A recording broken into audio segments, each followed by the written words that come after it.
வணக்கம். பிற்பகல் அமர்வு தொடங்குகின்றது.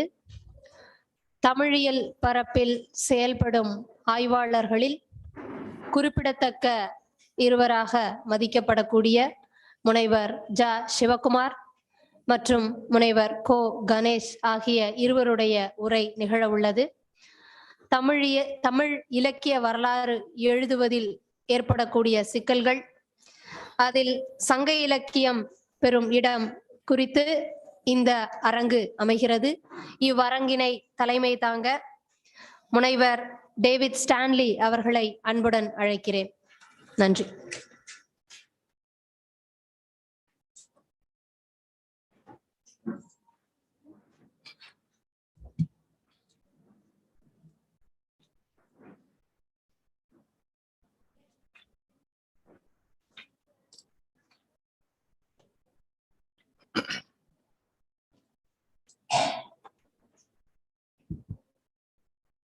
பேராசிரியர் வி. அரசு மணிவிழா அறக்கட்டளை, நல்லாசிரியர் சி. நல்லதம்பி நினைவு அறக்கட்டளை சொற்பொழிவு மற்றும் கருத்தரங்கிற்கு வருகை தந்திருக்கின்ற உங்கள் அனைவரையும் வருக என்று வரவேற்கின்றேன். குறிப்பாக இந்த அமர்விலே 2 ஆளுமைகள் தங்களுடைய கருத்துரையை வழங்க இருக்கிறார்கள். ஒன்று பேராசிரியர் முனைவர் ஜ. சிவகுமார் அவர்களை மேடைக்கு அழைக்கிறேன்.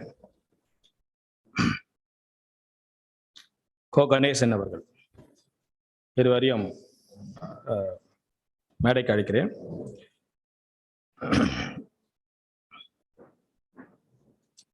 இந்த மதிய உணவு இடைவேளைக்கு பிறகு உங்களை வரவேற்பதிலே பெருத்த மகிழ்ச்சி அடைகிறேன். குறிப்பாக எங்கள் ஆசிரியர் பேராசிரியர் வி. அரசு அவர்களையும், இந்த கருத்தரங்கை ஒருங்கிணைப்பு செய்து கொண்டிருக்கிற முனைவர் சதீஷ் அவர்களையும் நன்றி கூறி இந்த நேரத்தில் வரவேற்கின்றேன். நான் மெட்ராஸ் யூனிவர்சிட்டியில் பிஹெச்டி பண்ணிட்டு இருக்கும்போது எம்ஏ எம்ஃபில் பிஹெச்டி பண்ணேன். சில மாணவர்கள் வந்திருக்கிறாங்க. மற்றவங்களுக்கும் சேர்த்து என்னை நானே அறிமுகப்படுத்திக் கொள்கிறேன். அப்போ பேராசிரியர் வி. அரசுக்கிட்ட தான் நான் பிஹெச்டி பண்ணியிருந்தேன். 1992ஆம் ஆண்டிலிருந்து 2002 வரைக்கும் ஒரு 10 வருஷம் நான் சென்னை பல்கலைக்கழகத்தில் இருந்தேன். அப்போ என்கிட்ட நிறைய பேர் கேட்டாங்க, இந்த பிஹெச்டி தலைப்பை பற்றி எல்லாம் கேட்டாங்க. அரசு சார் எனக்கு ரொம்ப முன்னாடியே முன்கூட்டியே ஒவ்வொருத்தருக்கும் ஒரு டிசைட் பண்ணி வச்சுருவார். இவங்களுக்கு இதுதான் பண்ணணும். இந்த மாதிரியான பிஹெச்டி தலைப்பை எம்ஏ படிக்கும் போதே டிசைன் பண்ணி வச்சுருவார். எனக்கு எம்ஏ படிக்கும்போது சொல்லிட்டார், உங்களுக்கு நல்ல தலைப்பு வச்சுருக்கேன்டா அப்படின்னாரு. அதை பற்றி நான் பிறகு சொல்கிறேன். பேராசிரியர் வி. அரசு அவர்கள் அவர் எனக்கு நெறியாளர் மட்டுமல்ல, எல்லாருக்கும் தெரிஞ்ச விஷயம். ஒரு வாத்தியார். அவர் எல்லாவற்றையும் சேர்த்து தான் வழிநடத்துவார். ஒரு மாணவர்களை சாதாரணமாக படித்தானா வந்தானா போனானா அப்படிலாம் விட மாட்டார். சின்னதாக உடம்பு சரியில்லைனா கூட அதுக்கும் சேர்த்து பொறுப்பு எடுத்துக்கலாம். தகவல் அதுக்கப்புறம் தான் சொல்லுவார். வீட்டில் இந்த மாதிரி பையனுக்கு உடம்பு வாங்கன்னு சொல்லிட்டு பல நிகழ்வுகளை சொல்லலாம். எப்படி ஒரு ஆளுமையை உருவாக்குதல், ஒரு ஒட்டுமொத்தமான ஆளுமையை உருவாக்கி தான் எங்களை வெளில அனுப்புவார். அதுக்கு எல்லாமே அடக்கம். நாங்கள் ஏன்னா போயிட்டோம், தேவையில்லாத ஒரு இடத்துக்கு போகிறோம். நான் கவிதையெல்லாம் எழுதியிருந்தேன் ஆரம்பத்தில். அதெல்லாம் தூக்கி போடியான்ட்டார். முதல்ல கவிதை நல்லா ஆரம்பத்தில் எழுதியிருந்தேன். அவர் என்னன்னு தெரியல, அது வேணான்ட்டார். எனக்கு அப்படியே விட்டேன். அன்னிலேருந்து விட்டேன். நான் கவிதை எழுத விட்டேன். ஆரம்பம் பிஏ படிக்கும்போது கவிதையெல்லாம் எழுதிட்டு இருப்பேன். அது எதுக்கு தெரியல, வேணான்னு சொன்னார், விட்டேன் நான். ஏன்னா அந்த வெள்ளிக்கிழமை இதில் வாசிக்கும்போது அதெல்லாம் வேணாரு, விட்டுட்டேன். என்னன்னா, ஒரு ஆளுமே எனக்கு எதுதான் அப்படின்னு சொல்லி உருவாக்கணும்னு முடிவு பண்ணிட்டாருன்னா அதை சரியா செஞ்சு முடிப்பார். போகும்போது லீவில் போகும்போது புக்கை அங்கே வீட்டுக்கு ஒரு குறிப்பிட்ட புக்கை எடுத்து வச்சிருப்பாரு. அந்த புக்கு வரும்போது படிச்சு எடுத்துட்டு வாருவாரு. நிச்சயமா வேற எங்கன்னா போயிருந்தா அந்த அளவுக்கு படிச்சிருப்பேனால எக்ஸாம் தேர்வுக்கு மட்டும் படிச்சுட்டு வந்திருப்பேன். நான் இப்போ அங்கே போக வச்சுதான் நிறைய விஷயங்கள் இருக்குது. நான் இப்போ நான் லாயலா கல்லூரியில் வேலை செஞ்சுட்டு இருக்கேன். அங்கே 98 வேலை செஞ்சுட்டு தான் இருக்கேன். அரசு உதவி பெறும் கல்லூரி அது. இப்போ அங்கே நான் டீன் ஆஃப் ஸ்டூடெண்ட்டாக இருக்கேன். டீன் ஆஃப் ஸ்டூடெண்ட் எங்களுக்கு ஒரு 10,000 பேர் இருப்பாங்க மாணவர்கள். அதுக்கு கரிக்குலம் எக்ஸ்ட்ரா கரிக்குலம் நாங்கள் தான் பார்த்துக்கணும். அது அவ்வளோ பேர்த்துக்கும் நான் தான் வந்து இன்சார்ஜ். எனக்கு நிறைய பேர் இருப்பாங்க, டீன் அதர்ஸ் டீன்ஸ் எல்லாம் இருப்பாங்க. ஒரு 97 வருஷம் ஆகுது லைலா கல்லூரி தொடங்கி. இந்த 97 வருட வரலாற்றில் தமிழ் ஆசிரியரை வந்து ஒரு அட்மினிஸ்ட்ரேட்டிவாக வந்து மாற்றுறதுக்கு அவங்க தயங்குவாங்க, மாற்றதில்லை இது வரைக்கும், யாருமே ஆகினதில்லை. ஆனால் என்னை வந்து தைரியமாக வந்து ஆக்கினாங்க. 3 முறை நான் பேனலில் சர்ச்சிங் கமிட்டி பேனலில் இருந்தேன். நான் 3 முறையும் அந்த டீன் ஆஃப் ஸ்டூடெண்ட்ஸ்க்கு 3ஆவது முறை இருந்து கண்டிப்பாக இவர் எடுத்து தான் ஆகணுன்ற என்ன எடுத்திருக்காங்க. அதுக்கு அவங்க சொன்ன காரணம், எனக்கு இந்த மாதிரி கூப்பிட்டு உட்கார வச்சு பேசுவாங்க. உங்களை ஏன் எடுத்தேன் அப்படின்னா, நீங்கள் வந்து சின்சியராக இருப்பீங்க ஒன்று, அது வழக்கமாக சொல்கிறது தான். அப்புறம் வந்து நீங்கள் மாணவர்களோட ரொம்ப நெருக்கமாக இருப்பீங்க, மாணவர்களை வெறும் பாடம் பண்ணி நடத்த மாட்டீங்க, நீங்கள் அவங்க சேர்ந்து ஆளுமையை உருவாக்குங்க.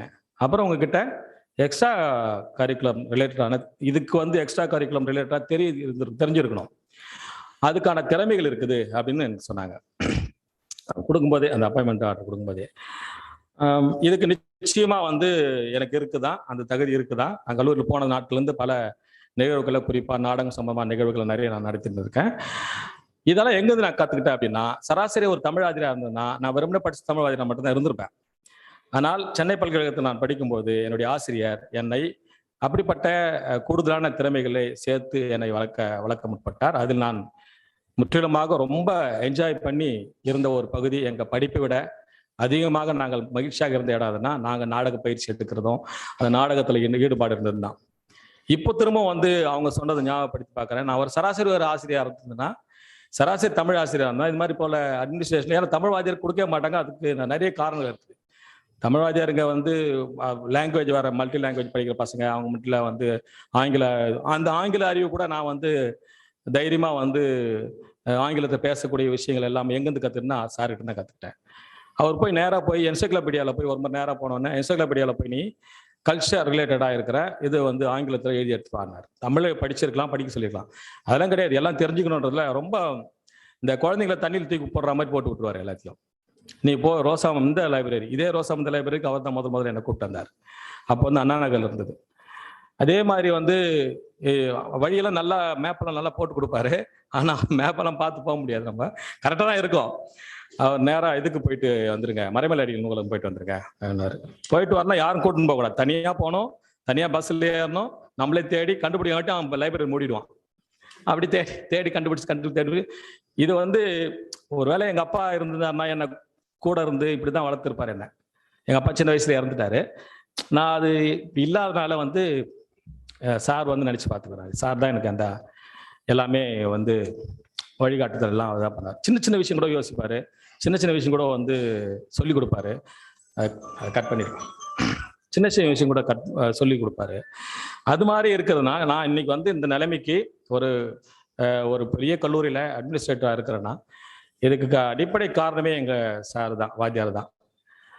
ஏன்னா இந்த விஷயத்த இந்த நேரத்தில் நான் சொல்ல விரும்புகிறேன். இது வந்து நான் பல்கலைக்கழகத்தில் நான் அறக்கட்டளை சிறப்பு கூட இதை நான் சொன்னேன். நான் ஒரு மாணவர்கள் வெறும் படிப்பு மட்டுமே ஆளுமை கிடையாது. நான் படிக்கிறதுல நான் இந்த டீன் ஆஃப் ஸ்டூடெண்ட் வேலை என்னன்னா, அவங்க எல்லா மாணவர்களுக்கும் எக்ஸ்ட்ரா கரிக்குலம் ஒன்று ஒரு முதல் ஆண்டில் சொல்லிக் கொடுக்கணும். அதுக்கு நிறைய கிளப்ஸ் இருக்கும், ஒரு 25 வகையான கிளப் இருக்கும். அதுக்கு கிரெடிட் கிளப் அதுக்கு நான் தான் இன்சார்ஜ். மற்ற எல்லா எக்ஸ்ட்ரா கரிக்குலம், கோ கரிக்குலம் எல்லாத்துக்கும் இன்சார்ஜ். அப்போ என்னன்னா, ஒரு ஆளுமை என்பது தனியாக வரும் படிப்பிலையோ புத்தக படிப்பில் மட்டும் இல்லை, எல்லாம் சேர்ந்து உருவாக்குதல், அதை பயிற்சி பெறுதல். இப்படி மாதிரி நம்ம தமிழ் பண்பாடு படிக்கிற மாணவர்களுக்கு இப்படிப்பட்ட நிகழ்த்து கலைகளை ஏதேனும் ஒன்றை வந்து பயிற்சி எடுத்தல், இவையெல்லாம் முக்கியமானது என்பதை தெரிந்து கொண்டு அவர் அவுட் ஆஃப் ஏரியா வந்து பண்ணுவார்.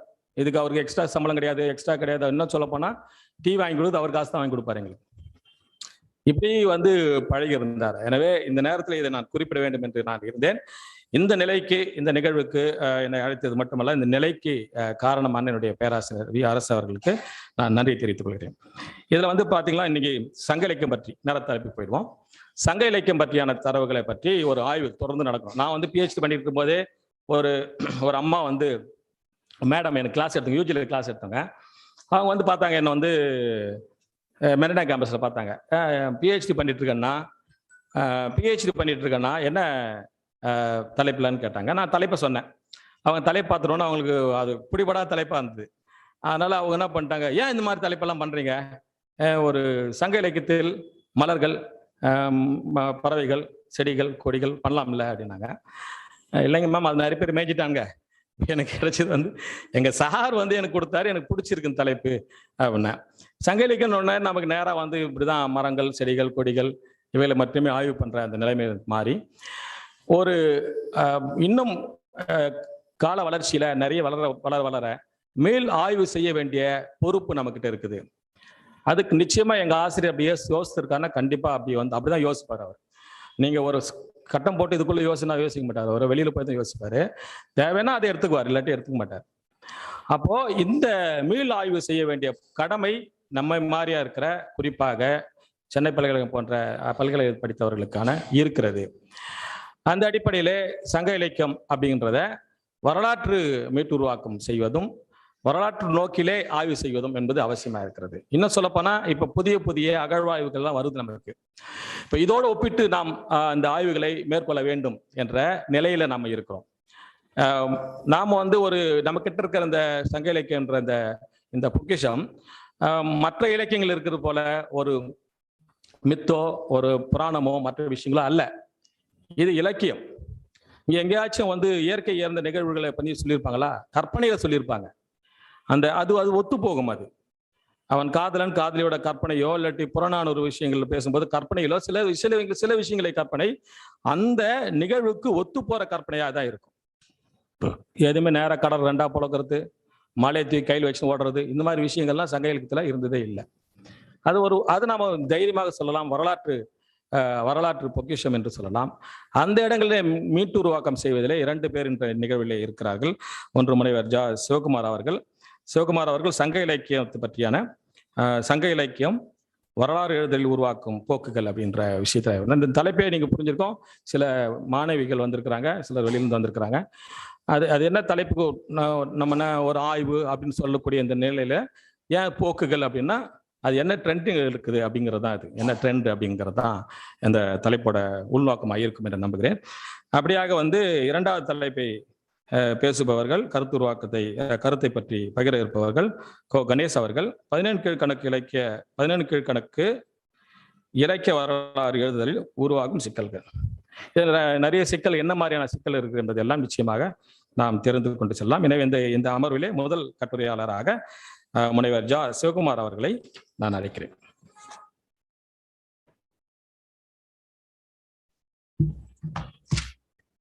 அனைவருக்கும் வணக்கம். தமிழியல் ஆய்வை அடுத்த கட்டத்துக்கு நகர்த்தி சென்றவர்களில் மிகப்பெரிய பங்களிப்பை செய்தவர் எங்கள் பேராசிரியர் வி. அரசு ஐயா அவர்கள். நான் MA படிக்க வரும்பொழுது எனக்கு அவரு மூவாவினுடைய பக்தனாக நான் வந்தேன். உள்ள வரும்பொழுது அகல் விளக்குல இருந்து வாடாமல்ல இருந்து படிச்சுட்டு வந்தேன். ஆனா அந்த MA வரும்பொழுது அதையெல்லாம் டோட்டலா உடைச்சி புதுமை பித்தனின் தோழனாக என்னை மாத்தினார்.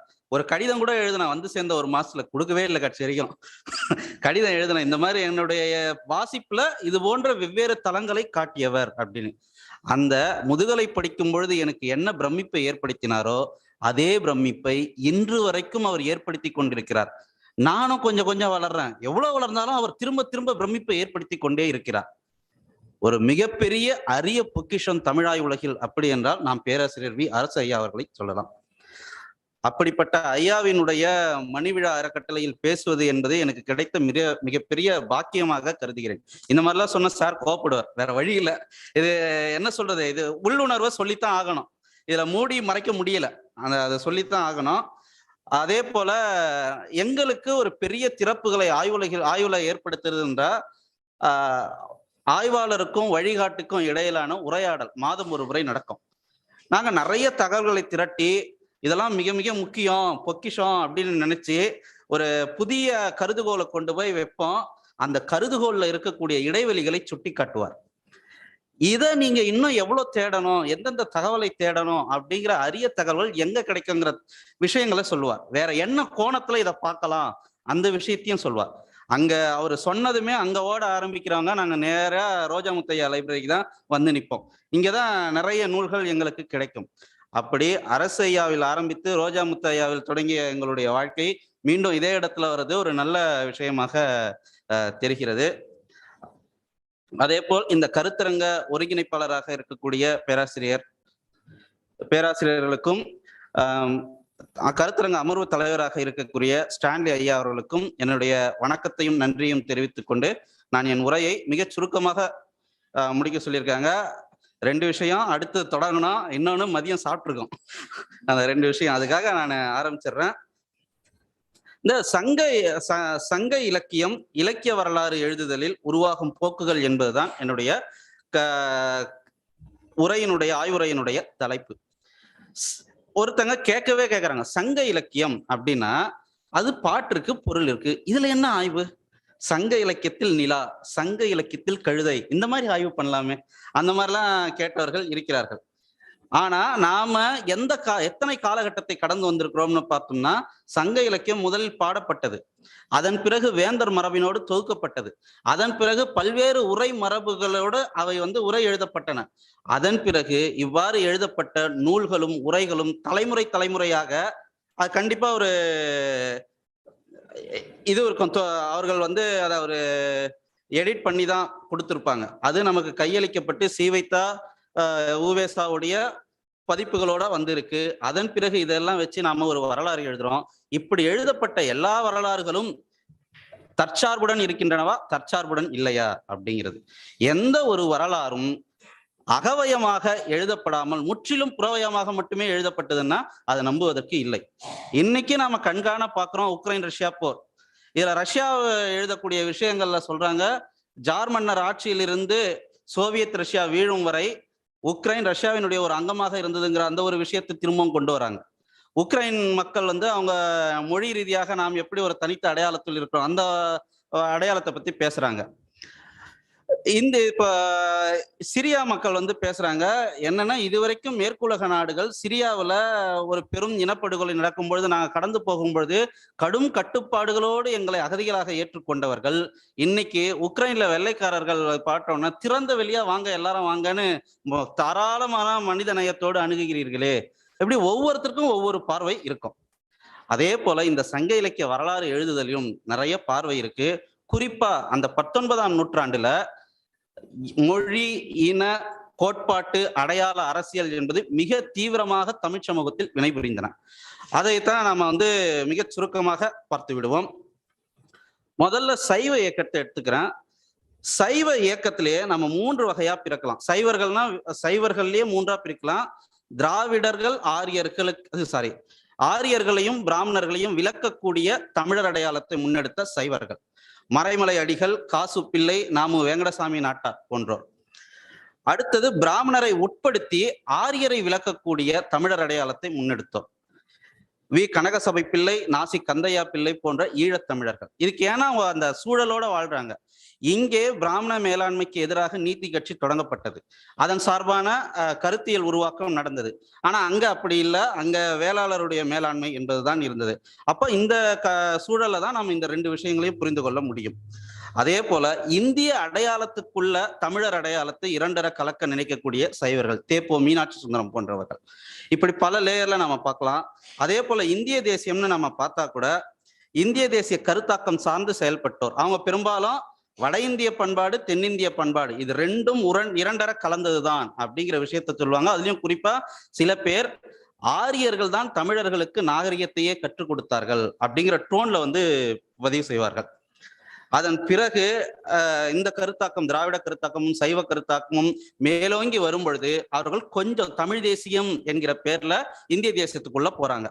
மாப்போசி, சஞ்சீவி இவர்கள் போன்றவர்கள் எல்லாம் பாரத பண்பாட்டுல தமிழ் பண்பாடு மிக முக்கியமான வகிபாகத்தை ரோலை வகிக்குது அப்படிங்கிற விஷயத்தை பத்தி பேச ஆரம்பிக்கிறாங்க. அதுக்கு பிறகு திராவிட கருத்தாக்கத்துல இயங்கியவர்களையும் கூட நாம் 3 வகையாக பிரிக்கலாம். திராவிட கருத்தாக்கத்தை வச்சுக்கிட்டு ஆனா அதுக்குள்ள சைவத்தை முன்னெடுத்தவர்கள். திராவிட கருத்தாக்கம் வேண்டும், ஆனா கடவுள் மறுப்பையோ சமய மறுப்பையோ அவர்கள் எடுக்கல. MS பூர்ணலிங்கம் பிள்ளை போன்றவர்கள்.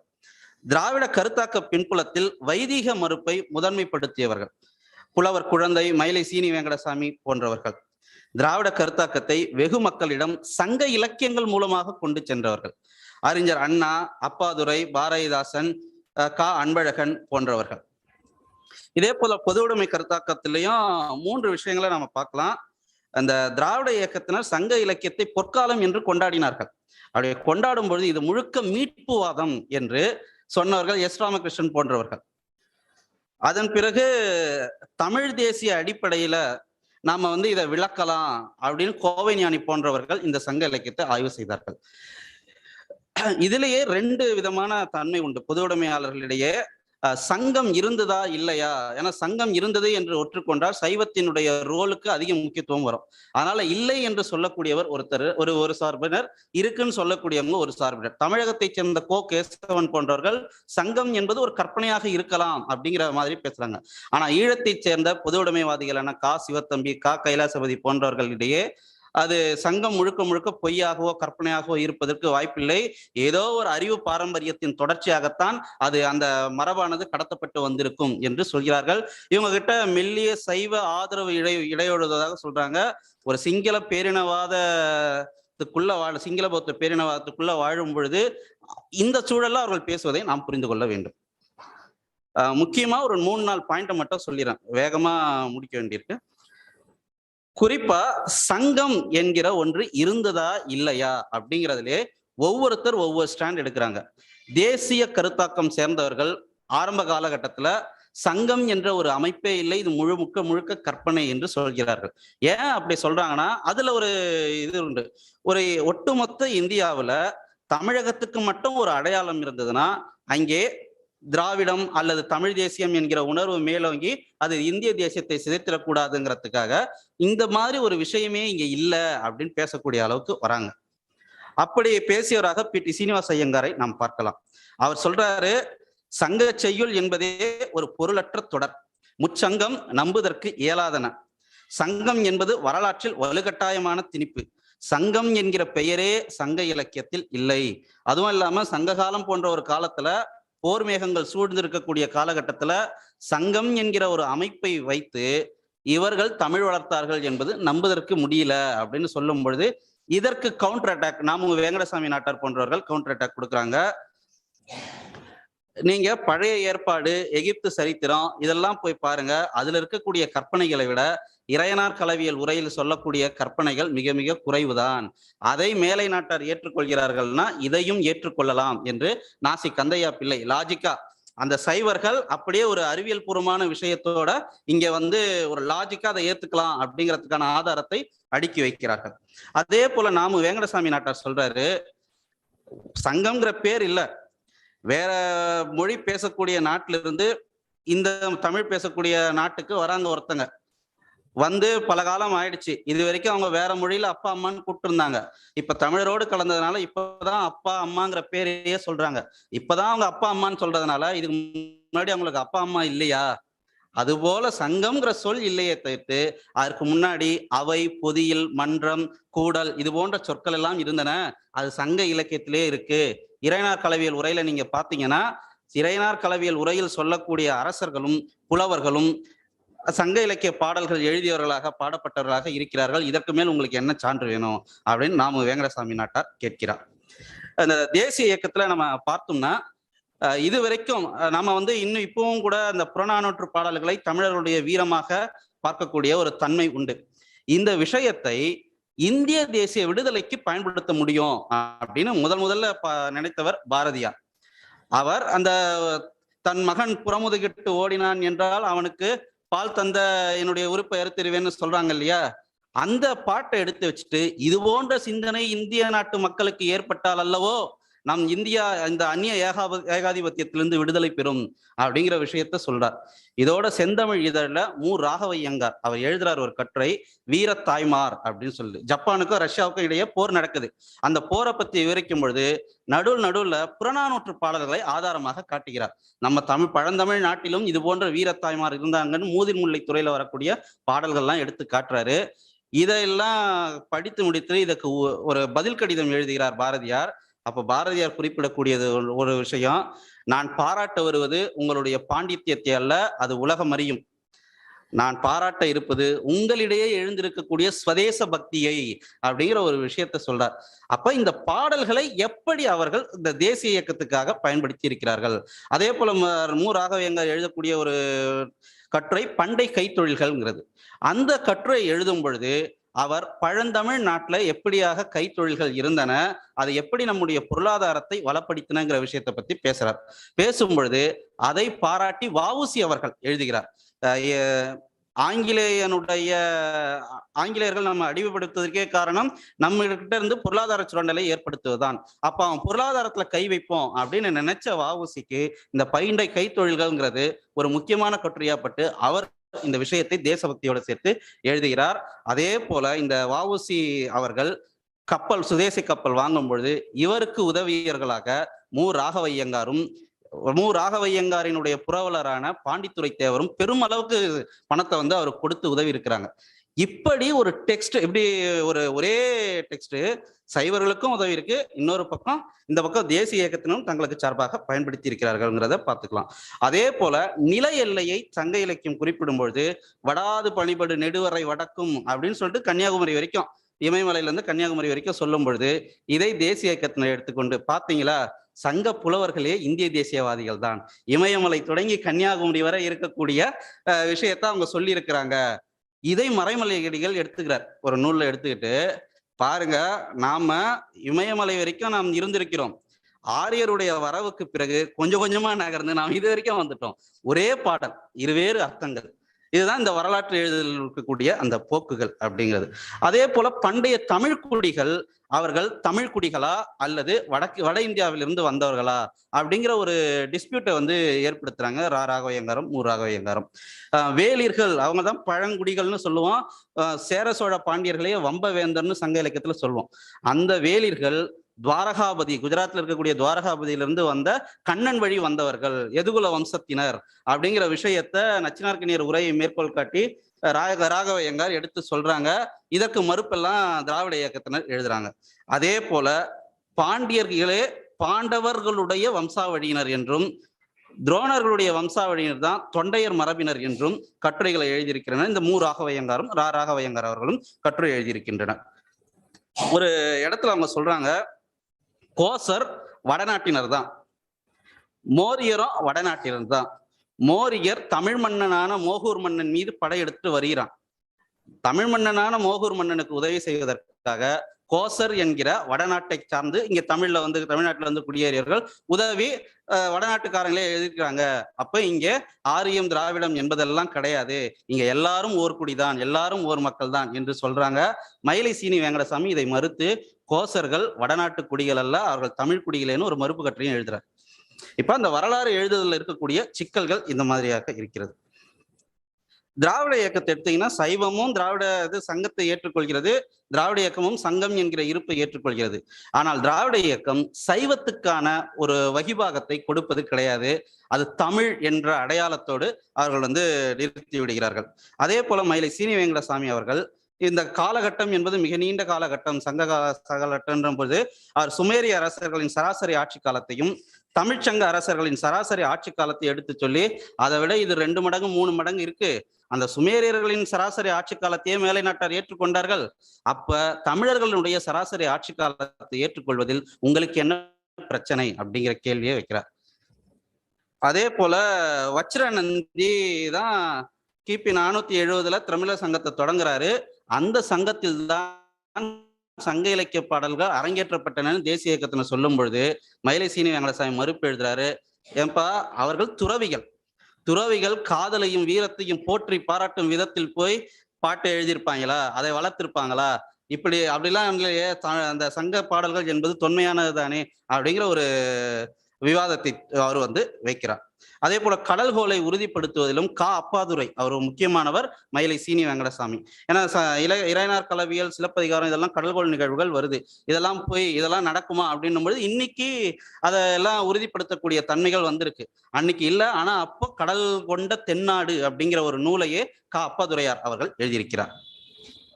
அதே போல சங்க இலக்கியத்திலேயே கடவுள் பற்றிய குறிப்புகள்லாம் இடம்பெறுகின்றனவே, அப்போது அங்கேயும் கடவுள் தானே முதன்மைப்படுத்தப்பட்டிருக்கான்னு சொல்லும் பொழுது மயிலை சீனி வெங்கடசாமி ஒரு ஒரு மறுப்பு எழுதும் பொழுது, சங்க இலக்கியத்தில் காணப்படக்கூடிய மக்களுக்கு பிரதானம் என்பதே காதலும் வீரமும் தான்.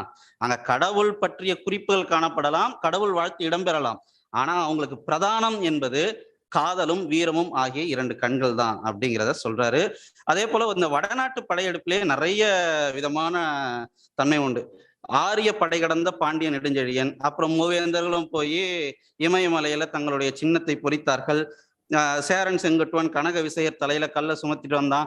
இந்த விஷயத்தெல்லாம் சைவ இயக்கத்தினரும் திராவிட இயக்கத்தினரும் எடுத்து பாத்தீங்களா, ஆரியம் திராவிடத்துக்குமான போர் அந்த காலகட்டத்தில இருந்தே இருக்குன்னும் பொழுது, இங்கே தேசிய இயக்கத்தினர் பேசுறாங்க, ஏன்பா சேரனுக்கும் சோழனுக்கும் தான் சண்டை நடந்தது, சோழனுக்கும் பாண்டியனுக்கும் தான் சண்டை நடந்தது, அப்ப இவங்க எல்லாம் வேற வேற இனமா?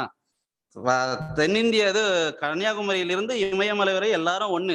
தான் நாட்டுக்காரங்களோட தான் சண்டை போடுவாங்க, சொந்தக்காரங்களோட தான் அதிகமா சண்டை போடுவாங்க, அதனால எல்லாரும் ஒண்ணு என்பதைத்தான் அவர்களும் சொல்லி இருக்கிறாங்கன்னு சொல்லிட்டு ஒவ்வொன்றும் எப்படி அதை மறுக்கிறது, அவர்கள் பார்வையிலிருந்து எழுதுவது அப்படிங்கிற விஷயத்த செஞ்சிருக்கிறாங்க.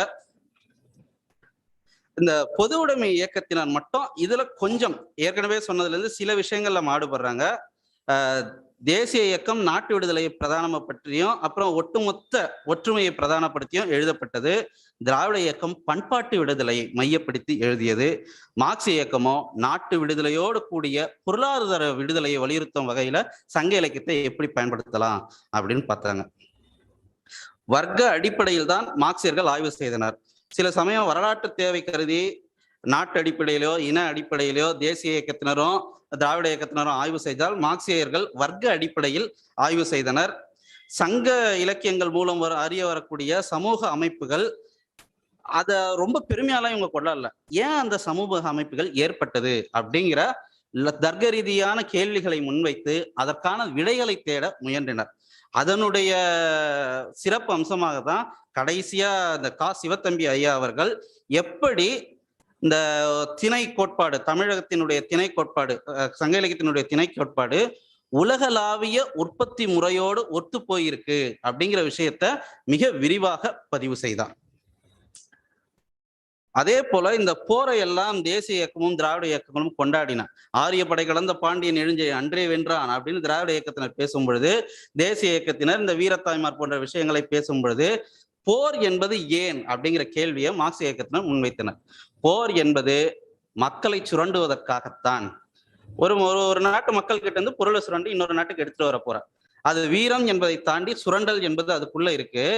இதற்கு கருத்து ரீதியாக மக்களை தயார்படுத்துவதற்காகத்தான் மன்னன் பக்கத்துல புலவர் எப்பவும் இருந்தான். புலவரை மன்னன் மதிச்சானா இதுக்காக தான் மதிச்சான், ஒரு கருத்துருவாக்கத்தை ஏற்படுத்துவதற்காக தான் கோ கேசவனுடைய புலவரும் புரவலரும் அப்படிங்கிற விஷயத்துல சொல்லுவாங்க. இந்த விஷயத்த அவங்க மிக தெளிவாக சொன்னார்கள். அதே போல கோ கேசவன், கே முத்தையா போன்றவர்கள் சங்கம் என்பது முழுக்க முழுக்க ஒரு கட்டுக்கதை என்று சொல்வார்கள். சமண சங்கத்திற்கு எதிர்கோட்பாடாகவே சைவர்களும் சங்கம் என்ற கட்டுக்கதையை உருவாக்கினர் அப்படின்னு தமிழகத்து பொது உடைமையாளர்களான கோ கேசவன், கே முத்தையா இவங்க 2 பேர் சொல்றாங்க. ஆனா கைலாசபதி சிவத்தம்பியும், ஈழத்து பொது உடைமையாளர்களான கைலாசபதி சிவத்தம்பி ஐயா அவர்கள் 2 பேரும் சங்கம் வெறுமனே கட்டுக்கதை அல்ல, பாரம்பரிய அறிவிலிருந்தே இது உருவாகி வந்திருக்க வேண்டும் அப்படிங்கிற விஷயத்த சொல்றாங்க. இதுல இருந்து நாம் தெரிய வேண்டியது, இதுவரை எழுதப்பட்ட ஆராய்ச்சிகள் அப்படியே புனிதமானவை, எழுதப்பட்ட வரலாறுகள் எல்லாம் பாதுகாக்கப்பட வேண்டியவில்லை. இதில் நாம் உரையாடலை உருவாக்க வேண்டும், எது உண்மை. அப்புறம் சங்க இலக்கிய தொகுப்பு மரபை நாம் புரிந்து கொள்வதன் மூலமாக இந்த விஷயத்தை நாம பகுப்பாய்வு செய்து பார்ப்பதற்கு நமக்கு பயனுடையதாக இருக்கும். நன்றி.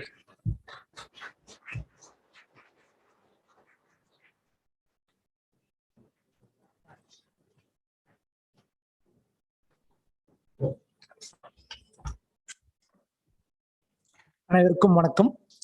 நேரம் ரொம்ப குறைவா இருக்கிறதுனால நேரடியாக கட்டுரைக்கு போயிடுறேன். நிறைய பேசுவதற்கு இருக்கு. சென்னை பல்கலைக்கழகத்தினுடைய சிந்தனை பள்ளியை உருவாக்கியவர் எங்களுடைய பேராசிரியர் அவர்கள். அவரை பற்றி இந்த மணிவிழா என்பது இதை தாண்டியெல்லாம் நிறைய விவாதிக்க வேண்டிய, பேச வேண்டிய தேவை இருக்கிறது. இருந்தாலும் கூட இந்த 2 விஷயத்தை நான் குறிப்பிட விரும்புகிறேன். சென்னை பல்கலைக்கழகத்தில் படித்தவர்களுக்கும் பிற இடங்களில் தமிழ் படித்தவர்களுக்கும் உள்ள வேறுபாடு என்பதனை நான் போகிற இடங்கள் எல்லாம் பார்த்து கொண்டிருக்கிறேன். பல்வேறு இந்த கொரோனா காலகட்டத்தில் நிறைய இணைய வழி கருத்தரங்குகளை எல்லாம் நடைபெற்று கொண்டிருக்கிறது. அங்கு பேசக்கூடிய சென்னை பல்கலைக்கழகத்தில் தொடர்ந்து வாசிப்பு முறைகளை கற்ற ஒரு ஸ்கூல் ஆஃப் தாட் அப்படின்னு சொல்லுவாங்க. அந்த சிந்தனை பள்ளியோடு உருவானவர்களுக்கும் பிறருக்குமான அந்த போக்கு என்பதனை நாம் எளிதாக அடையாளம் காண முடியும். அந்த தருணத்தில் எங்களுடைய பேராசிரியர் அவர்களுக்கு நன்றியினையும் உறுத்தாக்கி கொண்டு இந்த வாய்ப்பை அளித்த அனைவருக்கும் என்னுடைய நன்றியை முதலில் தெரிவித்துக் கொள்கிறேன். என்னுடைய இன்றைய கட்டுரையினுடைய தலைப்பு 11 கீழ்கணக்கு இலக்கிய வரலாறு எழுதுதலில் உருவாகும் சிக்கல்கள். இப்போ நண்பர் சிவகுமார் பேசியது போன்று சங்க இலக்கிய நூல்களுடைய ஆய்வுகள் என்பது பரந்த அளவில் பெரிய அளவில் எழுப்பப்பட்டவை, தமிழ் சமூகத்தால் தொடர்ந்து வாசிக்கப்பட்டவை. அவை தொடர்ந்து வாசித்து பல்வேறு தலைமுறைகளாக அடுத்தடுத்த தலைமுறைக்கு கையளிக்கப்பட்டுள்ளது. அதனுடைய போக்குகளை நாம் இனம் காண்பதும் அடையாளப்படுத்துவதும் அடிப்படை தேவைகளில் ஒன்றாக இருக்கிறது. ஆனால் 11 கீழ்கணக்கு நூல்களுக்கு அப்படியான ஒரு ஆய்வு போக்கு நடைபெறவில்லை.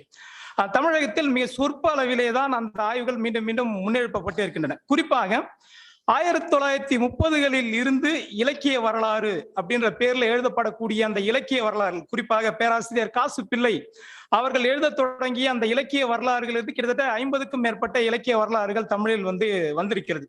தொடர்ச்சியாக அவை இலக்கிய வரலாறுகளா என்பதை பேராசிரியர் கா சிவத்தம்பியுடைய தமிழில் இலக்கிய வரலாறு அப்படின்ற அந்த நூல்களை எல்லாம் நாம் படிக்கும் போது புரியும்.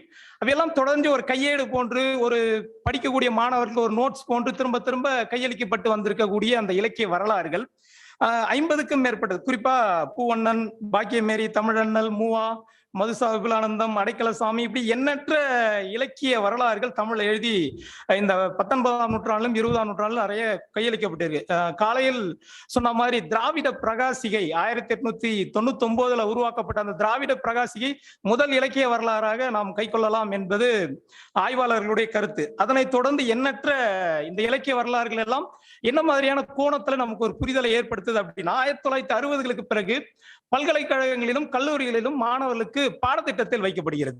அப்ப இந்த பாடத்திட்டத்தில் திரும்ப திரும்ப ஒரு விஷயத்தை பதிவு செய்யும் போது அப்படி தொடர்ச்சியாக அவர்கள் முன்னெடுக்கக்கூடிய விஷயம் என்பது 11 கீழ்கணக்கினுடைய காலகட்டம்.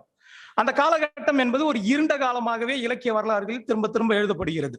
அந்த இருண்ட காலம் என்பது எதனால் அந்த காலம் இருண்ட காலமாக கருதப்பட்டது என்பது ஒரு பெரிய விவாதத்தை இங்கே மேற்கிழப்பியிருக்கிறது. குறிப்பாக போ வேல்சாமி அவர்களுடைய இருண்ட காலமும் பொற்காலமும் என்ற நூல் அதற்கான சரியான விடையை அளிக்கிறது.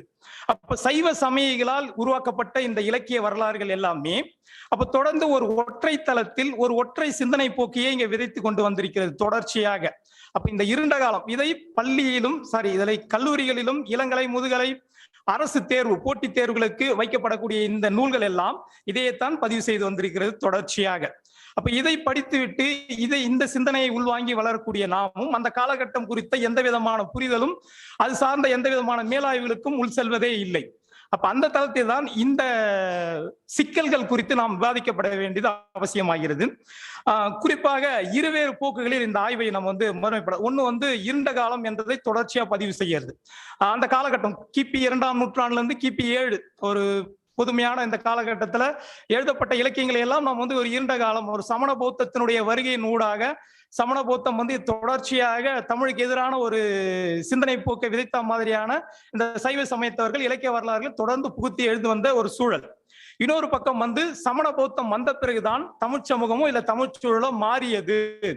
முற்றிலுமாக தமிழ் சமூகம் ஒரு சீரடைந்து ஒரு பாழடைந்து போன ஒரு சமூகமாக சங்க இலக்கிய காலத்தில் கல் குடித்தல், பிறன்மனை, இப்படி கிழத்திகளோடு இருக்கிறது அப்படின்னு சொல்லிட்டு இப்படி சீரற்று கிடந்த ஒரு தமிழ் சமூகத்தை இந்த சமண பௌத்தம் வந்ததுக்கு அப்புறம் தான் பெரிய அளவுல மாற்றியது அப்படின்ற போக்குகளும் நிகழ்ச்சி. சமீபத்துல ஒரு ஆய்வரங்கத்துல கேட்டேன், 11 கீழ்கணக்கு தொடர்பாக தொடர் சொற்பொழிவு நிகழ்த்திருந்தாங்க. அதுல பேசின எல்லா ஆய்வாளர்களும் இந்த 2 கோணத்துல மட்டும்தான் ஒரு விஷயத்தை முன் வச்சுக்கிட்டே இருக்காங்க. ஒண்ணு தமிழ் சமூகம் சமண பௌத்தம் வரல அப்படின்னா முற்றிலுமா சீரழிஞ்சு போய் பாழடைஞ்சு போயிருக்குன்ற ஒரு நிலை, அதை ஒரு உயர்த்தி பிடித்தல், ஒரு மேட்டிமைத்தனத்திலிருந்து விலக்குதல் அப்படின்ற ஒரு விஷயம். இன்னொரு பக்கம் பாத்தீங்க அப்படின்னா இந்த இருண்ட கால பதிவுகள் குறித்த விவரங்கள், இது ரெண்டுமே தொடர்ச்சியா வந்துகிட்டே இருக்கு. இது ரெண்டுத்தையும் எப்படி நம்ம எந்த மாதிரியான சூழல்ல வச்சு புரிஞ்சுக்கிறது அப்படின்னா, கிபி 2ஆம் நூற்றாண்டில் தொழிற்பட்ட அந்த ஆட்சி மாற்றம், அங்க வந்த சமயம், அங்கு வாழ்ந்த மக்கள், இது எல்லாத்தையும் அந்த தொகுப்பு மரபோடு சேர்த்து வைத்து பார்க்க வேண்டிய தேவை உள்ளது. அந்த 14 கீழ்கணக்கு தொகுப்புல ஒரு பெரிய சிக்கல், தொடர்ச்சியான ஆய்வு போக்கில் இருக்கக்கூடியது கைநிலையா இந்நிலையா. இந்த கைநிலை இந்நிலை பிரச்சனை தான் எல்லா பதிப்புகளையும் தொடர்ந்து விவாதிக்கப்படுது. அது வந்து 1931 ஈவை அனந்தராமையர் ஒரு பதிப்போடு அது வந்து முற்று பெறுது.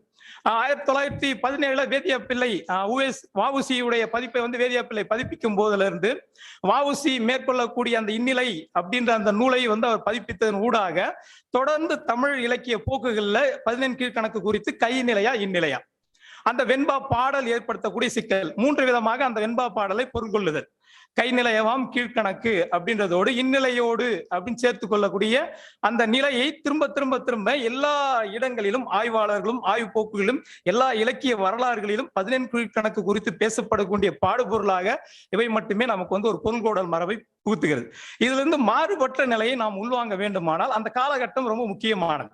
அந்த காலகட்டத்தில் குறிப்பா கிபி 3 இருந்து கிபி 6 வரைக்கும் இடைப்பட்ட காலத்தில் வெறுமனே சமண பௌத்தம் மட்டுமே இல்லை. அங்கு சைவமும் வந்து விடுகிறது, வைணவமும் வந்து விடுகிறது. குறிப்பாக இந்த சைவ வைணவத்தினுடைய அந்த போக்குகள் பெரிய அளவிலே 14 கீழ்கணக்கு தொகுப்புகளில் நாம் பார்க்க முடிகிறது. அப்படி பார்க்கப்பட்ட அந்த காலகட்டம் ஒரு மூவர் முதலைக்கு முன்பாக ஒரு நிலம் மானியங்களை வழங்கியது அப்படி என்பது கிபி 7ஆம் நூற்றாண்டுக்கு பிறகுதான் அப்படின்னு வந்து சொல்லப்படுகிறது. அப்படி எல்லாம் இல்லை, முன்னாடியே வந்து பல்லவர் காலத்திலே அதெல்லாம் வழங்கப்படுகிறது. பல்லவர்கள் கிபி 4ஆம் நூற்றாண்டுல இங்க உள்ள வரும்போது அப்ப பல்லவர்களும் களப்பிரர்களும் எங்க இருந்து வராங்க, களப்பிரர் யார், மயிலைசீனியுடைய அந்த களப்பிரர் யார் அப்படின்ற நூல் மிகப்பெரிய விவாதத்தை கிளப்புகிறது. அப்ப களப்பிரர் எங்க இருந்து வராங்க அப்படின்ற ஒரு பெரிய விவாதமும் அடுத்த ஆய்வு பொருளாக மாறுகிறது. அப்ப களப்பிரர் என்பது வேறு ஒரு நாட்டிலிருந்து வரக்கூடியவர்கள், வேறு மொழி பேசக்கூடியவர்கள் என்பதாகவும் இருக்கிறது. சாந்தலிங்கம் அவர்கள் வந்து தன்னுடைய தொல்லியல் சார்ந்த ஆய்வுல தெளிவா அதை வந்து பேசுறாரு. களப்பிரர் என்பது கலப்பு நாடு அப்படின்னு சொல்லக்கூடிய அந்த செப்பேடுகளை அடிப்படையாக கொண்டு, தொல்லியல் சான்றாதாரங்களை அடிப்படையாக கொண்டு, பூலாங்குறிச்சி கல்வெட்டு சாசனங்கள் சொல்லக்கூடிய அந்த 3 செய்திகளையும் எல்லாத்தையும் அடிப்படையாக கொண்டு மயிலை சீனி அவர்களும் சாந்தலிங்கம் அவர்களும் ஒரு முடிவுக்கு வர, கன்னட நாட்டிலிருந்து கன்னட தேசத்திலிருந்து வரக்கூடியவர்கள், அவர்கள் இங்க வரும்போது அங்கே சரவணம் பெலகுலா என்றதுல அங்க இருக்கக்கூடிய பௌத்த மதத்தை தழுவி இங்க உள்ள வரக்கூடியதை அவர்கள் வந்து விரிவா பேசுறாங்க. அப்படி விரிவா இங்க உள்ள வரக்கூடிய அவர்கள் வந்து இங்க வந்து பெரிய அளவுல அவங்க வெறுமனே களப்பிரர்கள் பௌத்தத்தை மட்டும் முன்னெடுக்கல, அவங்க சமணத்தை இங்க மிக செழுமையா சமணம் வந்து கால் ஊன்றி இருக்கு. பௌத்தம் வருவதற்கு முன்பாகவே இங்க சமணம் வந்து பெரிய அளவுல செழுமையாக கால் ஊன்றி இருக்கு. சமணர்கள் தங்களுடைய தமிழை கற்று தமிழ்ல வந்து நிறைய அறநூல்களை போதிக்கிறார்கள். சிவத்தம்பி அவர்கள் சொல்வார்கள், அறம் சார்ந்தது இல்ல, அற போதனைகளை வழங்குகிறது அப்படி என்று குறிப்பிடுவார். அப்ப அறம் போதிக்கக்கூடிய மரபினை இங்க ஏன் வரணும் அப்படின்ற ஒரு கேள்வி இருக்கு. அப்ப இங்க ஏற்படக்கூடிய அரசு மாற்றத்தினால் உருப்பெற்ற இங்க வந்து இலக்கிய போக்குகளினுடைய மரபு மாற்றம், இது எல்லாத்தையும் உட்கொண்டு எந்த இலக்கிய எழுதுதல் முறையிலையும் நாம் இதை வந்து உள்வாங்குதலே கிடையாது. அப்போ களப்பிரர்கள் இங்க உள்ள வருவது, குறிப்பா களப்பிரர் பற்றி ஒரு மிக விரிவான விஷயம், சான்றுகளை எல்லாம் சொல்றாங்க. பத்மநாபன் அவர்கள் தன்னுடைய கட்டுரையில் குறிப்பிடார், புதிய அரசுகளும் சமய மரபுகளும் தமிழில் பௌத்தம் என்ற கட்டுரையில் மிக விரிவா அதை வந்து பேசுறாரு. வாய்ப்பு கிடைச்சா அந்த கட்டுரையை படிச்சு பாருங்க.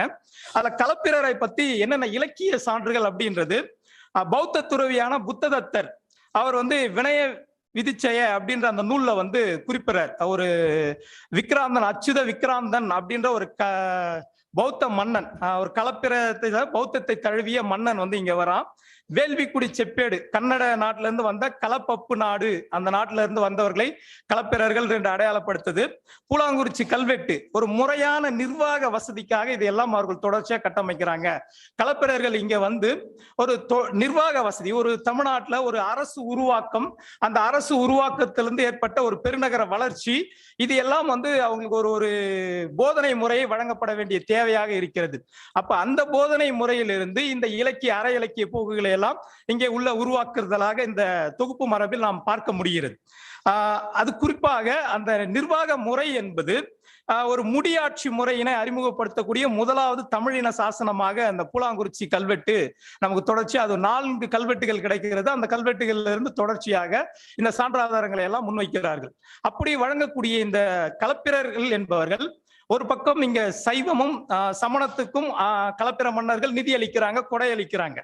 இன்னொரு பக்கம் வந்து சமணத்துக்கும் பௌத்தத்துக்கும் பெரிய அளவுல கொடையளிக்கிறாங்க. இது ஒரு பக்கம் தமிழக சூழலில் ஏற்பட்ட மிகப்பெரிய மாற்றம். ஒரு இயற்கையை பேசிய, காதலையும் வீரத்தையும் பேசிய சங்க இலக்கிய மரபில் இருந்து மாறி பேசப்பட வேண்டிய அவசியம் என்ன, இதனுடைய பாடுபொருள் ராஜ்கௌதமன் அவர்கள் மிக தெளிவாக குறிப்பிடுவார்கள். தமிழ் அறமும் ஆற்றலும் என்ற நூல்ல ரொம்ப சிறப்பாக தமிழ்ல ஒரு அறம் என்பது காலந்தோறும் அறம் என்பது அந்த பாடுபொருள் பொருள்கோடல் மரபு மாறிக்கிட்டே வரக்கூடிய விஷயம். அந்த பொருள்கோடல் மரபுக்கு ஒரு அறத்தை போதிப்பதற்கு இந்த வெண்பான்ற யாப்பு முறை பயன்படுகிறது. அது ஒரு வறட்சியான யாப்பு அப்படின்றார். வறட்சியான ஏன்னா அதில் நீங்க பேசிய உங்களுடைய அழகியலையும் உங்களுடைய காதலையும் உங்களுடைய ஒரு கதை சார்ந்த ஒரு மரபையும் இந்த வெண்பா பாடல்கள் மூலயமாக எடுத்துரைக்க முடியாது. அப்போ அது ஒரு நிர்வாக வசதிக்காக இங்க உருவாக்கப்பட்ட தொகுப்பாக இருக்கலாம் அப்படின்ற ஒரு முடிவுக்கு வருகிறார். அப்போ ஒரு நிர்வாக வசதி என்பது யாருக்கானதாக இருக்கிறது என்றால், ஒரு புறம் பல்லவர்களுடைய ஆட்சி தொண்டை மண்டலம் சார்ந்து காஞ்சிபுரம், வேலூர், இன்றைய இருக்கக்கூடிய திருவண்ணாமலை மாவட்டம் இது சார்ந்து இருக்கக்கூடிய ஒரு பல்லவர்களுடைய ஆட்சி ஒரு பக்கமும், இன்னொரு பக்கம் களப்பிரர்கள் சோழ பாண்டிய வீழ்ச்சிக்கு பிறகான ஒரு மிகப்பெரிய அளவில் களப்பிர பல்லவர்களுடைய ஒரு எழுச்சியின் காரணமாக இங்க 4 வகையான நிலைகள் தொழில்படுது. குறிப்பாக சைவம் சார்ந்த, வைணவம் சார்ந்த வைதிக மரபு, இன்னொரு பக்கம் அவைதிக மரபான சமண பௌத்தத்தினுடைய வருகை. அதற்கு அப்பால் இன்னொன்னு ஒரு வேத நெறிப்பட்ட, ஒரு ஆகம நெறிப்பட்ட, ஒரு மனுஸ்மிருதி சார்ந்த ஒரு நெறி மரபு. இந்த 2 விஷயமும் ரொம்ப ரொம்ப முக்கியமானது. இந்த 2 நிலைகள், இந்த 3 நிலைகள்ல தான் தமிழகத்தினுடைய அன்றைய காலகட்டத்தை நாம் உள்வாங்க வேண்டும். இந்த அடிப்படையில் இருந்துதான் 14 கீழ்கணக்கினுடைய அந்த தொகுப்பு மரபு பேசக்கூடிய பிரச்சனையாக இருக்கிறது. அந்த தொகுப்பு மரபை உள்வாங்குவதில் தமிழ் இலக்கிய எழுதுவதற்கு உரிய பிரச்சனைகளாக மிக முக்கிய பிரச்சனையாக இருக்குது. அன்றைக்கு இருக்கக்கூடிய சமயம், அந்த சமயத்திற்கு உள்ளாகக்கூடிய இந்த தமிழ்நாட்டினுடைய மக்கள், அந்த மக்களுடைய வாழ்வியலை இந்த இலக்கிய பிரதிகள் எப்படி பிரதிபலிக்கின்றன, அப்ப இந்த இலக்கிய பிரதிகள் கட்டமைக்கக்கூடிய செயல்பாடுகள் என்ன.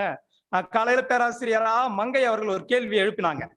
தொடர்ச்சியா தமிழ் இலக்கிய வரலாறு எழுதுதல் பெண்களுடைய நிலை என்ன அப்படின்னும் போது இந்த காலகட்டத்தில் தான் அதற்கான சரியான பதிலா இருக்கும்னு நினைக்கிறேன். இங்க ஒரு வேத ஆகம முறைப்படி தொழிற்பட்ட ஒரு மரபு முற்றிலுமாக பெண்களுக்கான முறைகளை தவிர்க்கிறது.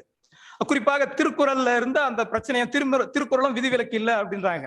இல்லால் அப்படின்னு திருக்குறள் சுட்டுது. இல்லாளுக்கான பண்புகள் என்ன, ஒரு பெண் என்னென்ன விஷயங்களை எல்லாம் செய்யணும் அப்படின்னு சொல்லு. தொடர்ச்சியாக திருக்கடுகம் அதை பேசுது. அவங்களுக்கான விரதம் இருக்கிறத பத்தி திருக்கடுகம் தொடர்ச்சியா பேசுது. ஆசார கோவை, ஆச்சாரங்களை எல்லாம் வலியுறுத்தி பேசக்கூடிய இந்த மரபு.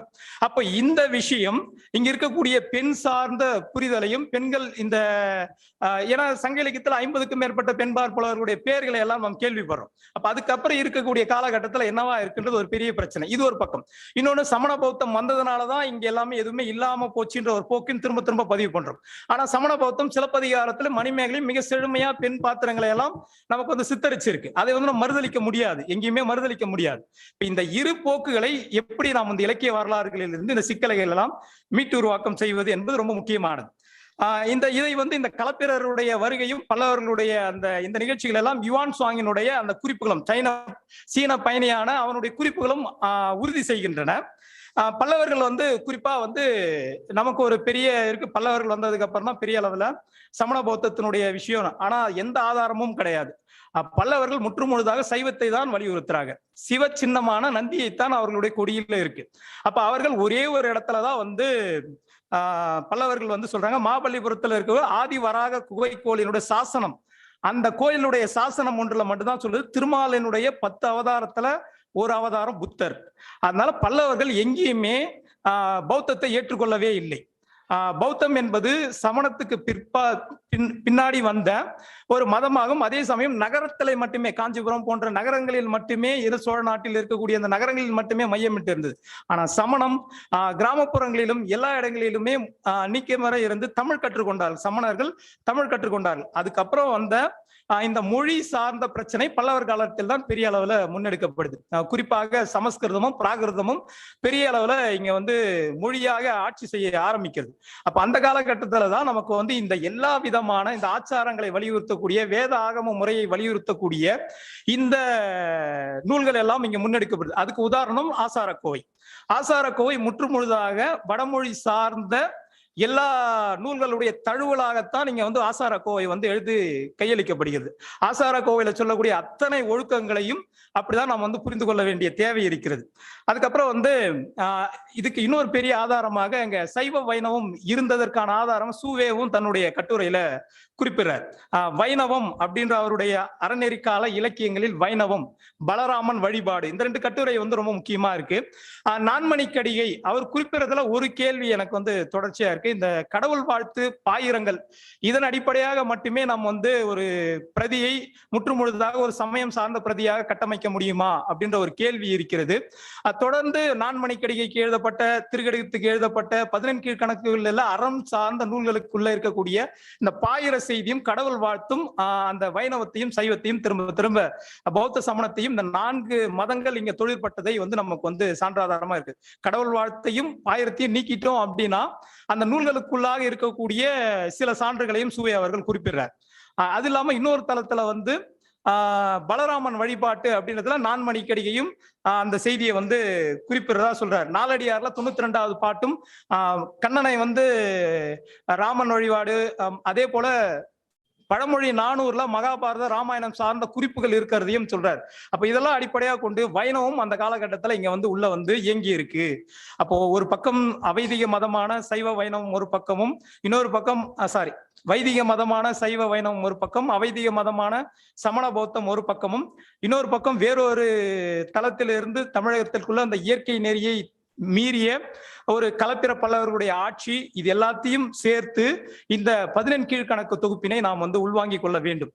இந்த புரிதலைத்தான் இந்த சிக்கல்கள் தான் இலக்கிய வரலாறு எழுதல் பிரதானமாக இன்று பேசுபொருளாக இல்லாமல் போன நிலையில் காணப்படுகிறது. தொடர்ந்து இந்த இருண்ட கால பதிவுகளை எல்லாம் நாம் எப்படி புரிந்து கொள்வது என்றால், ஒரு சைவத்தவர்கள் தொடர்ச்சியாக இலக்கிய வரலாறு எழுதுதல், அப்படி எழுதும் போது சைவ சார்போடு ஒரு இலக்கிய வரலாறு எழுதப்படுது. காலையிலே சூவே அவர்கள் குறிப்பிட்டார்கள், இலக்கிய வரலாறு என்பது வெறுமனே எண்ணிக்கையை கொண்டு பேசுவதோ இல்லை ஒரு நூலினுடைய பெயர்களை பட்டியலிடுவதோ கிடையாது என்பது.